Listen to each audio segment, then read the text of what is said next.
की खबर हर उस आम आदमी के लिए है जो डॉक्टर की पर्ची लेकर मेडिकल स्टोर जाता है और फिर महंगी दवाओं के दाम सुनकर या तो कर्ज लेता है या इलाज छोड़ देता है।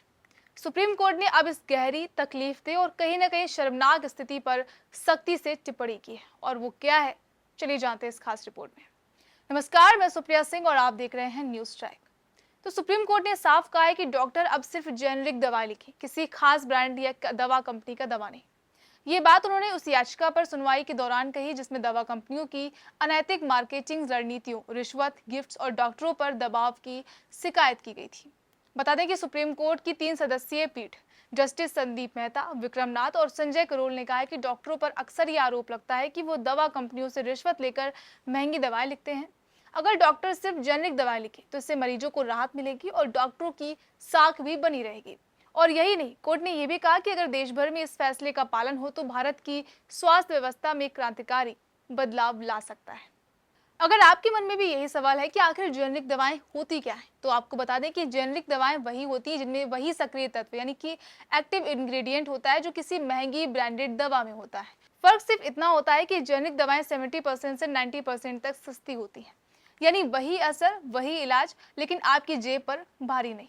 तो अब सवाल ये उठता है कि अब तक डॉक्टर ऐसा क्यों नहीं कर रहे थे, क्योंकि भारत में अभी तक जेनरिक दवा लिखना कानून से अनिवार्य नहीं था, बस एक गाइडलाइन थी, यानी डॉक्टरों पर कोई कानूनी जिम्मेदारी नहीं थी।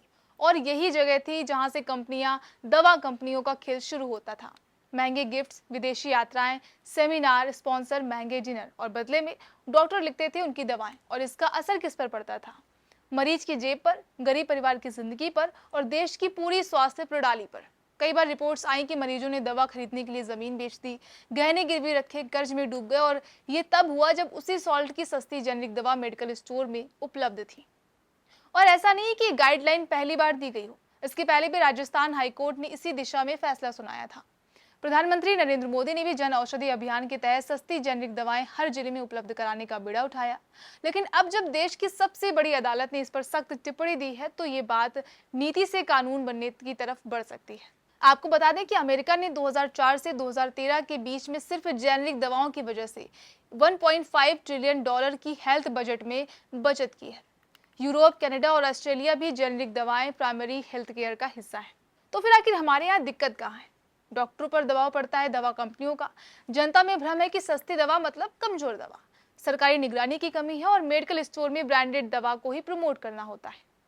अब अगर इसके प्रिवेंशन की बात की जाए तो सरकार को चाहिए कि वो इसे कानूनी बाध्यता बनाए। मेडिकल काउंसिल को डॉक्टरों की निगरानी बढ़ानी होगी।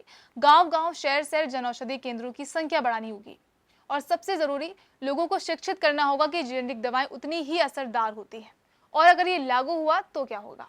सस्ता इलाज होगा, मरीजों का भरोसा बढ़ेगा, डॉक्टरों की साख सुधरेगी और दवा माफिया का खेल बंद होगा।